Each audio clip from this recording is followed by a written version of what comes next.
Professor Porters, in your written evidence to the committee, you said, and I quote, "The reductions in migration resulting from Brexit are likely to have a significant adverse impact on UK productivity and GDP per capita." I think you probably touched on some of this, but perhaps you could just explain a little bit further how you came to that conclusion. Yes. Now, I mean, as Alp said, in the sort of medium to long run, what you're really worried about more than the impact on GDP is the impact on GDP per head, which in turn is driven by productivity. Now, I would emphasize that there is relatively little evidence about the impact of migration on productivity in the UK. But in my written evidence, I summarized what we know from the international evidence, which is that migration appears to have a positive relationship with GDP per capita, looking across countries. That is to say that on the whole, countries that have higher levels of migration experience higher growth in GDP per capita, not just in GDP. In other words, migrants contribute in some indirect sense more than their weight in the population, and there are a variety of reasons why that could be the case. Now, as I said, in the written evidence, we don't have as much good evidence for the UK as we'd like, and indeed I am doing some work for the Migration Advisory Committee trying to look in detail at the UK micro-level evidence on that, so I hope we will know more in a few months. But for what it's worth, my view is that the international evidence suggests that the impact of migration is positive on productivity, and the impact of reducing migration as a consequence of changes after Brexit is therefore likely to be negative. In particular, and this is somewhat more speculative, because I think free movement has contributed to the flexibility and dynamism of the UK economy, and hence restricting it is likely to reduce that flexibility and dynamism, and hence reduce productivity growth. Thank you. Migration Watch's desire to sharply reduce EU immigration, is it based primarily on economic considerations or social considerations? Both. The economics of migration, the number of people coming here, those coming from the EU, those coming from the EU 14, generally going to higher paid, higher skilled jobs. Those coming from Eastern Europe tend to go in, the majority go into lower paid, lower skilled work. Clearly, if they're coming and attracting benefits, as they do, and in fact Eastern Europeans attract twice the amount of benefit than the average benefit paid in the UK, that to me suggests that the mix is such that it's bound to have an impact on the wealth creation of those who are coming here to work.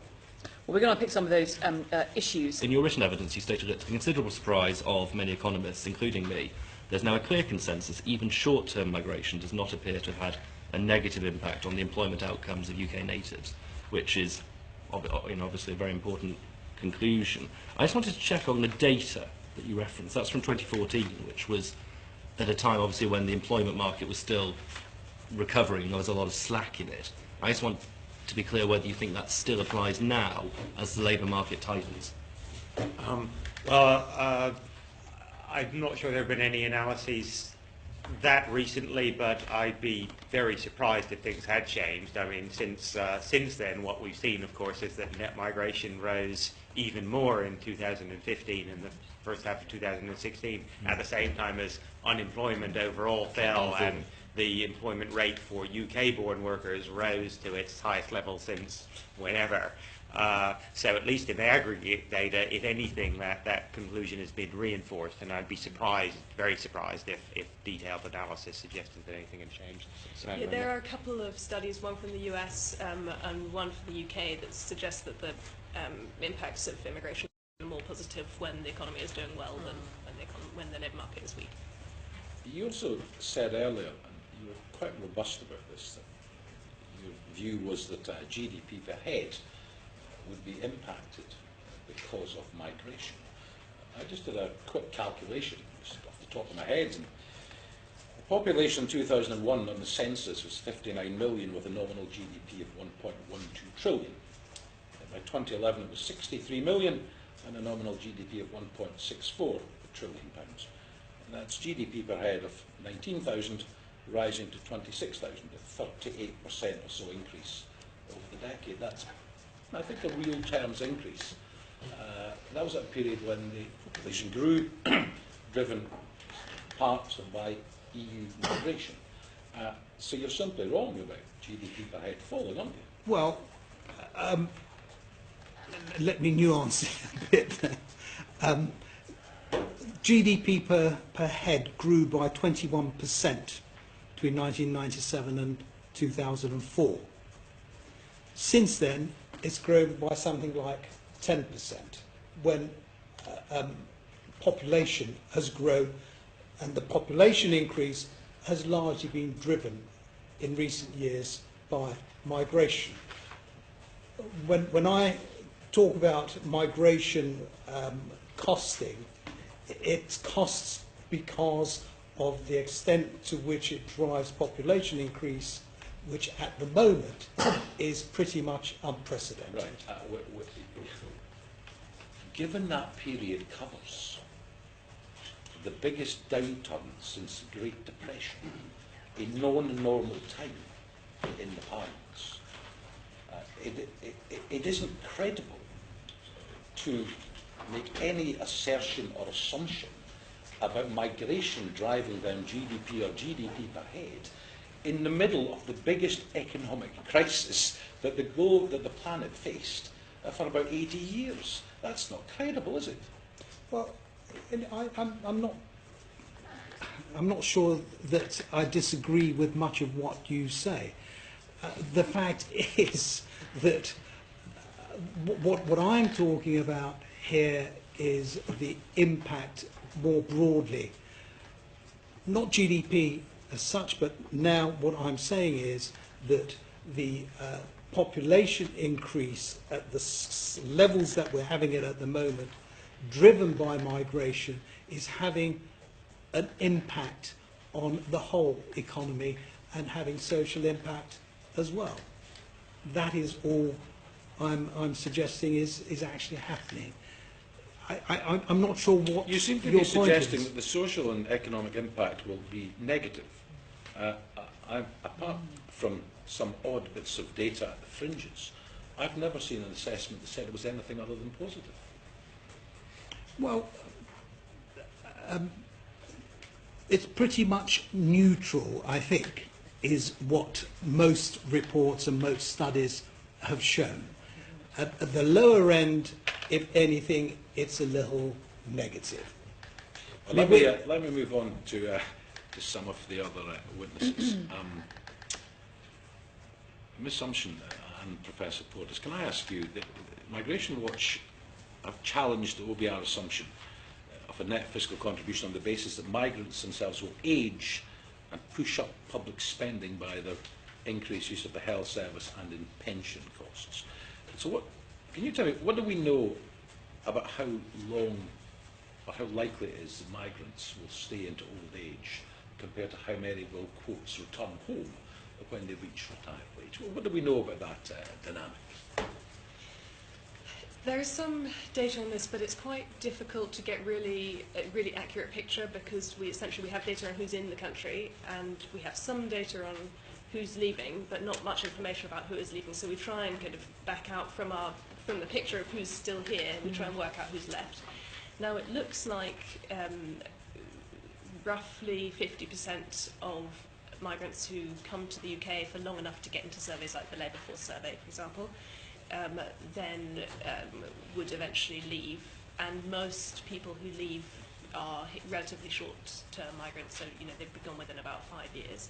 Generally, the longer someone stays here, the more likely they are to be settled, have children here, be fully integrated, and not want to leave ever. So I think most of the return migration, we don't have very good evidence on how many people return home on retirement, but the general data picture suggests that that's probably, if there was a massive effect there, you would probably see it in the data. So it looks like most emigration is happening within the first 5 or so years.